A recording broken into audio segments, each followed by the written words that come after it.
Sweden officially joined NATO as a full member this week, following Finland's example. And that means that the northern perspective on all military matters will feature more prominently in the Western military alliance from now on as well. And other countries might be able to learn a lesson or two from these Nordic countries. And what does that mean for support of Ukraine? The German Defense Minister is currently travelling Scandinavia. He's in Finland at the moment. And travelling with him is Johannes Arlt from the Social Democrats, a member of the German Bundestag, the parliament. You're a soldier yourself, you're from the same party as the German Defense Minister, so what will change concretely, in concrete terms, now that Sweden has officially joined NATO? At first, it's very good news that Sweden finally could join NATO alongside Finland, where we are tonight. I think the look on the military geography will change completely out of two reasons.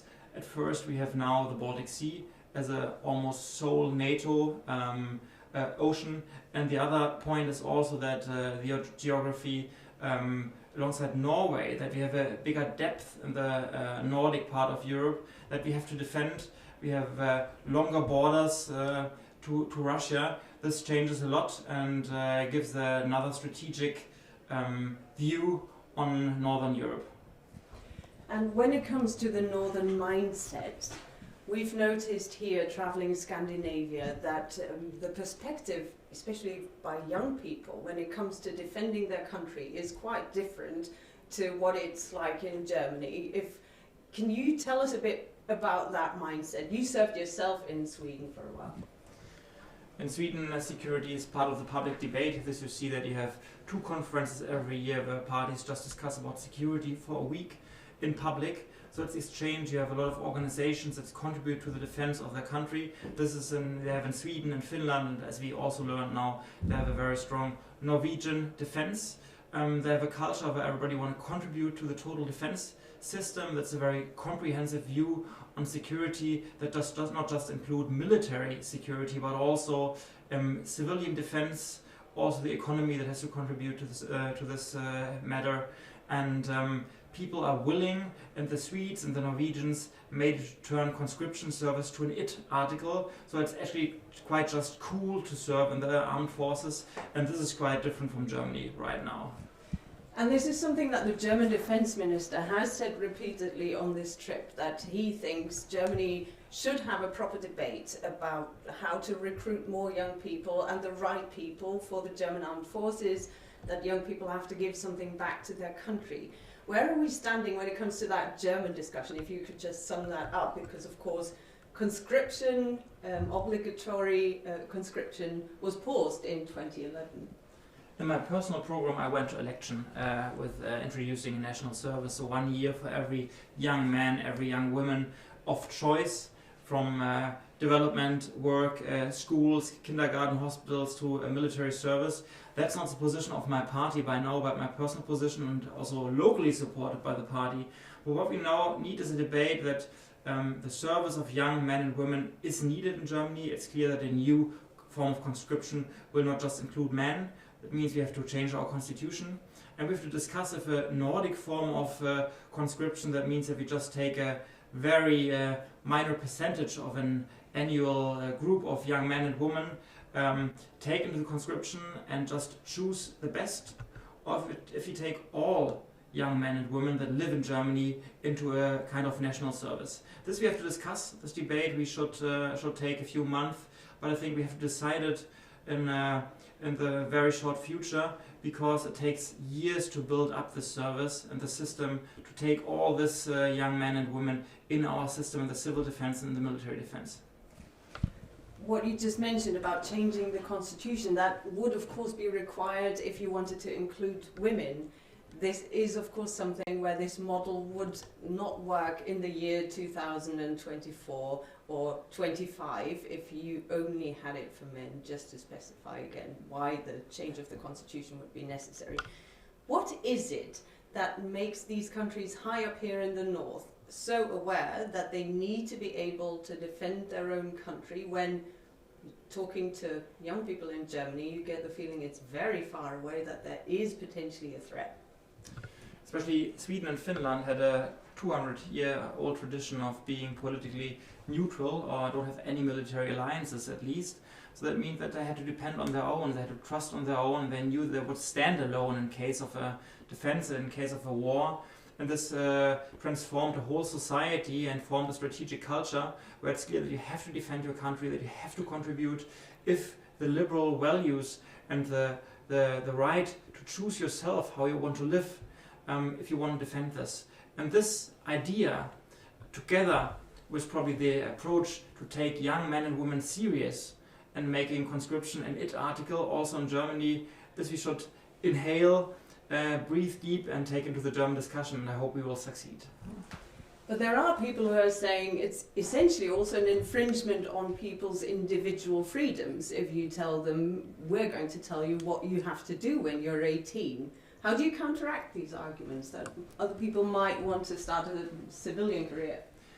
Absolutely. When I was 18 years, I was also against conscription, and I was more also forced to join the army, but that's not the argument I want to bring up. I want to say that if you want to live your free life, to make your choices in a liberal democracy, then you have to contribute, because we see now that we are living in a world that's more and more insecure. We have more and more authoritarian governments and dictatorships that don't want that you have the right to choose yourself. So if you want to defend the liberal democracy, it's up to you to contribute, and therefore we probably also have to ask people that did not have the idea in the first place to serve for their country. Now, the Defense Minister also witnessed part of the big training exercise where 20,000 soldiers from 13 nations are currently practicing in the Nordic response NATO maneuver, how to launch a counter-offensive basically in an assumed scenario where there would have been an invasion from the east. Do you think that with Russia's invasion into Ukraine 2 years ago, these maneuvers have changed in their significance at all? I think in the last 5 to 7 years after the occupation of Crimea, we have seen that these maneuvers have grown. And sure, the significance and the seriousness, the preparation of the maneuvers has changed, also the inclusion of civilian parts and other parts. And as we see, it's important to have a very good and comprehensive defense planning. So our German mountaineers that are contributing to the Norwegian Land Brigade are a capability gap that Germany fills for Norway in this mountainous terrain. So it's very welcomed, and it's a very good military policy issue to contribute for NATO allies in this hard and harsh environment. One takeout I had today, we could see that new equipment has arrived. Soldiers were happy with their new equipment, and they were very professional, and it was a very great honor to see them operating and doing their business. Yeah, but speaking of equipment, they also had to use Norwegian equipment because they don't have their own ski-doos, so they can't travel with snowmobiles that the German Bundeswehr would provide.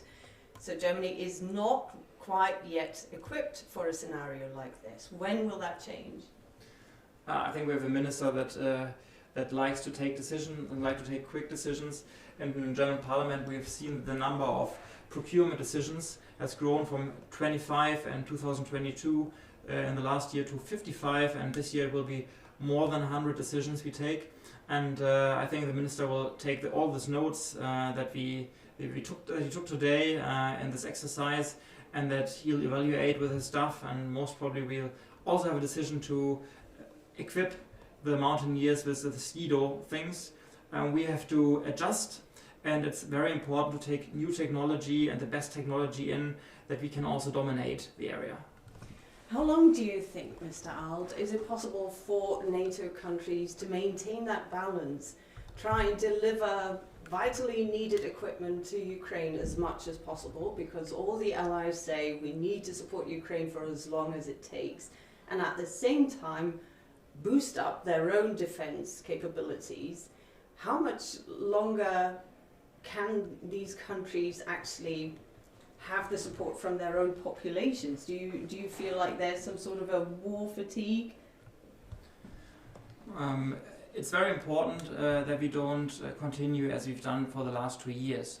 We have to and we will support Ukraine, and it's very important for our free world. But what we have to do is to boost up the defense industry. I'm responsible for this matter in the business committee also, it's important that we develop the finance instruments to give the industry the guarantee that we will buy for 10-15 years, that it's possible to also increase the production level of all military equipment and especially ammunition. And this is actually what's also needed in Ukraine, ammunition, especially for artillery, so that will contribute to our security and to the security of Ukraine. Now, I can't let you go without addressing the Russian spying scandal story, of course, where Russia intercepted a conversation between German officials that were discussing the delivery of Taurus cruise missiles to Ukraine.